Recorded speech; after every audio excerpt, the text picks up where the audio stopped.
నమస్తే. శ్రీమాత్రే నమః. శ్రీ గురుభ్యో నమః. 2025 ఫిబ్రవరి మేషాది ద్వాదశ రాశుల వారికి ఫలితాలు ఎలా ఉండబోతున్నాయి, వారి యొక్క గ్రహస్థితులు ఎలా ఉంటున్నాయి, ఆ గ్రహస్థితుల వల్ల ఎలాంటి పరిణామాలు ఉన్నాయి, ఎలాంటి ఫలితాలు ఉన్నాయి అనే అంశాలను ఇప్పుడు మనం పరిశీలిద్దాము. అయితే ముందుగా సూర్యగ్రహ స్థితి ఫిబ్రవరి 2025లో ఎలా ఉండబోతోంది అంటే, సూర్యుడు మకర రాశి నుంచి కుంభరాశికి ఫిబ్రవరి 13వ తారీఖున మారుతున్నాడు. చంద్రుడు ప్రతి 2.5 రోజులకి ఒక్కసారి తన యొక్క రాశిని మార్చుకుంటాడు. కాబట్టి అన్ని రాశుల వారికి చంద్రుడి యొక్క ప్రభావం తప్పనిసరిగా ఉంటుంది. తర్వాత శుక్రుడు మీనరాశిలోకి వెడుతున్నాడు. బుధుడు మకర రాశిలో ఉంటున్నాడు. మంగళుడు కుంభరాశిలోకి వెడుతున్నాడు. గురుడు మేషరాశిలో ఉంటున్నాడు. శనీశ్వరుడు కుంభరాశిలోకి తన ప్రవేశాన్ని మొదలుపెట్టాడు. రాహు మేషరాశిలో స్థిరంగా ఉన్నాడు. కేతు తులారాశిలోకి మారాడు. ఇవి మనకి ఈ గ్రహాల యొక్క ఈ రాశుల ప్రభావము ఎలా ఉండబోతోంది, ఈ గ్రహాలు ఏ ఏ రాశుల్లో ఉంటున్నాయి, తద్వారా మేషాది ద్వాదశ రాశుల వారికి ఒక్కొక్కరికి ఫలితాలు ఎలా ఉండబోతున్నాయి అనే అంశాన్ని ఇప్పుడు పరిశీలిద్దాము. దానితో పాటుగా కొత్తగా ప్రతి రంగం వారిని కూడా టచ్ చేసి ప్రతి రంగం వారికి అందరికీ ఎలా ఉండబోతోంది, పరిహారాలు ఏమిటి, సూచనలు ఏమిటి అనే అంశాన్ని విపులీకరంగా పరిశీలన చేద్దాము. ధనస్సు రాశి. ఈ రాశి యొక్క గ్రహస్థితి గురుడు 5వ స్థానంలో సంచరించడం వల్ల ప్రతిష్ట పెరుగుతుంది, పేరు ప్రఖ్యాతలు పెరుగుతాయి ఈ రాశిలో ఉండే ప్రతి ఒక్కరికి. అయితే విద్యా సంబంధితంగా చూసినట్టయితే విద్యార్థుల యొక్క కృషి ఫలించి మంచి ఫలితాలు పొందుతారు. విదేశాలు వెళ్ళి చదువుకుంటారు. క్యాంపస్ సెలక్షన్స్లో సెలెక్ట్ అవుతారు. ఏదైనా కాలేజీల్లో సీట్లు కావాలనుకున్న వాళ్ళకి, అంటే పాఠశాల విద్యార్థులకు, కాలేజీ విద్యార్థులకు, పీజీ విద్యార్థులకు కూడా ఇది అనువైన సమయము. Medicine, law, engineering, research and development, science and technology ఈ రంగంలో ఉండే విద్యార్థులకు చాలా చక్కని అనువైన సమయము. అయితే మంచి ర్యాంకులతో మీరు సీట్లు సంపాదిస్తారు. ఎంట్రన్స్ ఎగ్జామ్లో కూడా మీరు అనుకున్న దానికన్నా ఎక్కువ మార్కులు వచ్చే అవకాశంతో పాటు విదేశాలు వెళ్ళే అవకాశం కూడా గోచరిస్తోంది. తరువాత కొంతమంది విద్యార్థులు గతంలో నెగ్లెక్ట్ చేయడం వల్ల 1-2 సార్లు ఫెయిల్ అయ్యే అవకాశాన్ని పొంది ఉన్నట్టయితే కనుక ఈసారి అటువంటి పరిస్థితిని తెచ్చుకోకుండా గణపతి ప్రార్థన చేసి, లేదు అంటే కనుక సరస్వతి అమ్మవారి ఆలయ దర్శనం ఈ 2 చేసుకుంటే విశేషమైన ఫలితాన్ని పొందొచ్చు. కుదరదు అని అనుకున్న వాళ్ళు గణపతికి గరికమాలను సమర్పించి ఉండ్రాళ్ళను కానీ బెల్లాన్ని కానీ నైవేద్యంగా ఇచ్చినట్టయితే కొంతమంది విద్యార్థులకు వారు పడ్డ మానసిక వ్యధ తొలగిపోయి మంచి మార్కులతో పాస్ అయ్యే అవకాశము, కాన్ఫిడెన్స్ బిల్డప్ అయ్యే అవకాశము గోచరిస్తుంది. ఈ పరిహారాన్ని తప్పనిసరిగా పాటించుకోండి. అయితే ఉద్యోగస్తులకు మీ ప్రతిభకు తగిన గుర్తింపు వచ్చే అవకాశం కనపడుతోంది. శుభవార్తలు వింటారు. ఆకస్మిక ధనప్రాప్తి ఉంది. అయితే భూమి కానీ లేదా వాహనం కానీ లేదా కొంతమంది 2 కానీ కొనుక్కునే అవకాశం కనపడుతోంది. లాటరీలు కొనుక్కోవాలన్నా లేదంటే పెట్టుబడులు పెట్టుకోవాలన్నా ఈ మాసం ఉద్యోగస్తులకు చాలా చక్కగా ఉంది. అయితే గతంలో ప్రైవేటు కాంట్రాక్ట్ బేసిస్ మీద చేసే ప్రైవేటు ఉద్యోగస్తులకు పర్మినెంట్ అవ్వదు, కానీ గవర్నమెంట్ ఉద్యోగస్తులకు మాత్రం పర్మినెంట్ అయ్యే శుభవార్తను వినే అవకాశం ఉంది. కానీ ప్రైవేటు ఉద్యోగస్తులకు పర్మినెంట్ అవ్వాలంటే మరొక 2 మాసాలు తప్పనిసరిగా వారు వెయిట్ చేయవలసి వస్తుంది. వీరి యొక్క ప్యాకేజీ పెరుగుతుంది. తరువాత ప్రయాణాలు చేయవలసి వస్తుంది. తీర్థయాత్రలు, పుణ్యక్షేత్రాలు దర్శిస్తారు. వీరికి ఉద్యోగస్తులకు ఒక విషయము మనశ్శాంతిని దూరం చేసే అవకాశం కనపడుతోంది. అది ఎందువల్ల అనేది మీరు యోచన చేసుకోండి. కొంతమంది ఉద్యోగస్తులకు ఉద్యోగం పోయే అవకాశంతో పాటుగా అపకీర్తి పడే అవకాశం గోచరిస్తోంది. కొన్ని రంగాల్లో ఉండే ఉద్యోగస్తులకు అంటే ఫ్యాక్టరీల దగ్గర, యంత్రాల దగ్గర పనిచేసే వారికి ప్రమాద సూచికలు కనపడుతున్నాయి. అంటే యంత్రాల దగ్గరను, పెద్ద పెద్ద పనిముట్ల దగ్గర పనిచేసే వాళ్ళు జాగ్రత్తలు తీసుకోండి. కొన్ని ప్రమాదాలు ఉన్నాయి కాబట్టి సంయమనం పాటించుకోండి, కేర్ఫుల్గా వర్క్ చేసుకోండి. అయితే కుటుంబ వాతావరణం చూసినట్టయితే కుటుంబంలో శుభవార్తలు వింటారు, బంధుమిత్రుల రాకపోకలు పెరుగుతాయి, కొత్త బంధువులు వచ్చే అవకాశం గోచరిస్తోంది.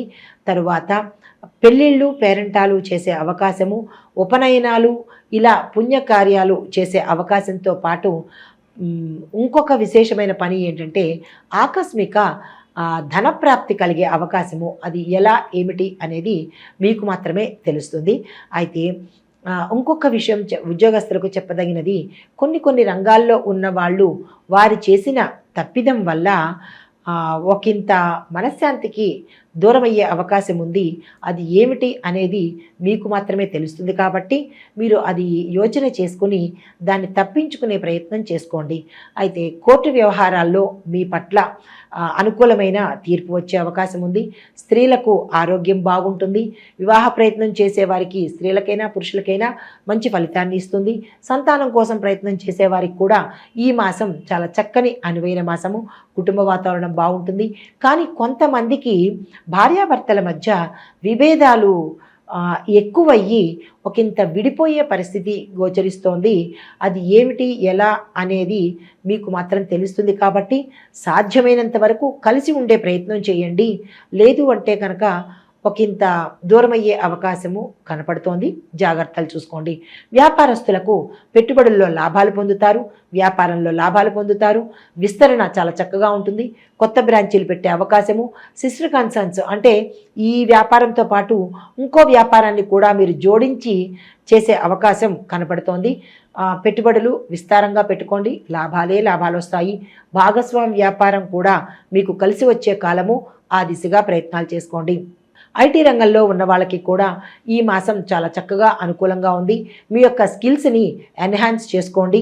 కొన్ని ఐటీ రంగంలో ఉన్నవాళ్ళు, తర్వాత సాఫ్ట్వేర్ ఉద్యోగస్తులు వారి యొక్క స్థలాన్ని మారే అవకాశము హై ప్యాకేజీతో జరిగే సూచన కనపడుతోంది. మీ స్కిల్స్ని ఇంప్రూవ్ చేసుకోండి.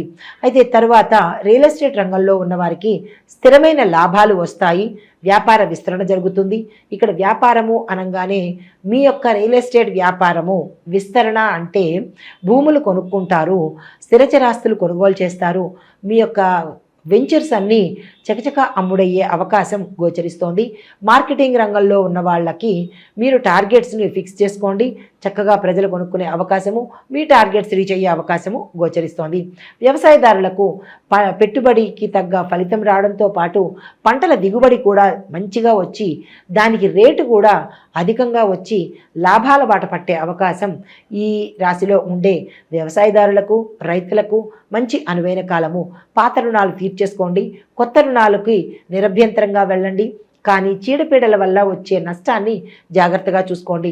కౌలుదారులకు, నర్సరీ రంగం వాళ్ళకి, పౌల్ట్రీ రంగం వారికి, తరువాత వాణిజ్య పంటలు, పళ్ళ తోటలు వేసిన వాళ్ళకి విశేషమైన లాభాలు వచ్చే అవకాశం గోచరిస్తోంది. తదుపరి కళారంగంలో ఉన్నవారికి మీ యొక్క ప్రతిభకు గుర్తింపుతో పాటు అధిక ప్యాకేజీతో అంటే అధిక పారితోషికంతో కొత్త అవకాశాలు మీకు వస్తాయి. నిర్మాతలకు బాగుంది, డైరెక్టర్లకు కూడా మంచి ప్రాజెక్ట్స్ వచ్చి లాభాలు వచ్చే అవకాశం కనపడుతోంది. దాంతో పాటుగా పేరు ప్రతిష్టలు వచ్చే అవకాశం కూడా గోచరిస్తోంది. చేతి వృత్తుల వారికి ఆదాయం పెరుగుతుంది. మీ యొక్క పనితనానికి కానీ, మీ యొక్క ఐటమ్స్కి కానీ, అంటే మీరు ఏవైతే అమ్ముతున్నారో, మీరు ఏవైతే ప్రోడక్ట్ తయారు చేస్తున్నారో వాటికి అధిక ధరలు పలికి మీకు లాభాలు తెచ్చిపెట్టే అవకాశం ఉంది. మీ యొక్క వ్యాపారాన్ని విస్తరణ చేసుకోండి, విశేషంగా లాభాలు వస్తాయి. స్త్రీలకు ఆరోగ్యం మెరుగుపడుతుంది. కొంతమంది స్త్రీలకు అనారోగ్య సూచన కనపడుతోంది కాబట్టి జాగ్రత్తగా పాటించుకోండి. మీ యొక్క ఆహార విషయంలో మెలకువలు పాటించుకోండి. మీ యొక్క లైఫ్ స్టైల్ని మార్చుకోండి. ఏవైతే లైఫ్ స్టైల్స్ మీకు పనికిరాని ఉన్నాయో దాన్ని మార్చుకుంటే కనుక మంచి అవకాశం కనపడుతోంది. తర్వాత అనారోగ్య సూచన నుంచి కూడా జాగ్రత్త పడవచ్చు. ఈ స్త్రీలు ఎవరైతే ఏ ఏ రంగంలో అయితే ఉన్నారో ఆ రంగంలో ఉన్న స్త్రీలకు మంచి పేరు ప్రఖ్యాతులతో పాటు మీరున్న పదవిలో గౌరవ మర్యాదలు పొందే అవకాశం ఉంది. కుటుంబంలో అంటే హౌస్ వైఫ్స్కి కూడా మంచి పేరుతో పాటు మీ యొక్క పేరును, మీ యొక్క మాటకు విలువ పెరుగుతుంది. ఇది స్త్రీలకు చాలా చక్కని సమయం అన్నమాట. అయితే రాజకీయ రంగంలో ఉన్నవారికి కీలకమైన బాధ్యతలు లభిస్తాయి. రాజకీయ పరంగా మంచి పేరు ప్రఖ్యాతులు వస్తాయి, పదోన్నతులు ఉన్నాయి. ప్రజలలోనూ ఇటు అధిష్టానంలోనూ కూడా మీ యొక్క పేరు మంచిగా మారుమోగే అవకాశం ఉంది. కానీ దాన్ని మీరు నిలబెట్టుకునే ప్రయత్నం తప్పనిసరిగా చేసుకోవాలి. ఎన్ఆర్ఐలకు విదేశాల్లో మంచి అవకాశం వస్తుంది. అక్కడ ఉద్యోగాల కోసం ప్రయత్నం చేసే వారికి కూడా సక్సెస్ అయ్యే అవకాశం గోచరిస్తోంది. అయితే ఈ రాశిలో ఉండేవారికి చెప్పదగిన పరిహారాలు, గురువార నియమాలు పాటించండి. దత్తాత్రేయ ఆలయం కానీ, షిరిడి సాయిబాబా ఆలయం కానీ, లేదంటే హయగ్రీవ స్వామి ఆలయం కానీ దర్శించండి. గురు సంబంధిత ఏవైనా స్తోత్రాలు పారాయణ చేయడం కానీ, వినడం కానీ చేస్తూ గురువారం నాడు కేజింపావు శనగలను దానంగా ఇచ్చినట్టయితే గురుగ్రహ సంబంధిత దోషాలను పోగొట్టుకున్న వాళ్ళు అవుతారు. దానితో పాటుగా పసుపును దానం చేసినట్టయితే విశేషమైన ఫలితాన్ని పొందే అవకాశం కనపడుతోంది. వీటితో పాటుగా ప్రతి సోమవారము శివార్చన తప్పనిసరిగా చేసుకోండి. శివ అభిషేకము సాయంత్రం సమయంలో అంటే ప్రదోష సమయంలో కనుక చేసినట్టయితే చంద్రగ్రహ సంబంధమైన దోషాలు కానీ, లేదా బ్లాకేజెస్ అంటే మనీ బ్లాకేజెస్ కానీ, లేదా కెరియర్ బ్లాకేజెస్ కానీ పోయే అవకాశము కనపడుతోంది. ఆ రాశుల యొక్క అంటే ఆ గ్రహాల యొక్క అనుగ్రహాన్ని పొందే అవకాశము గోచరిస్తోంది. ఇది ఈ రాశి వారికి చెప్పదగిన ఫలితము, పరిహారాలు, సూచనలు. నమస్తే.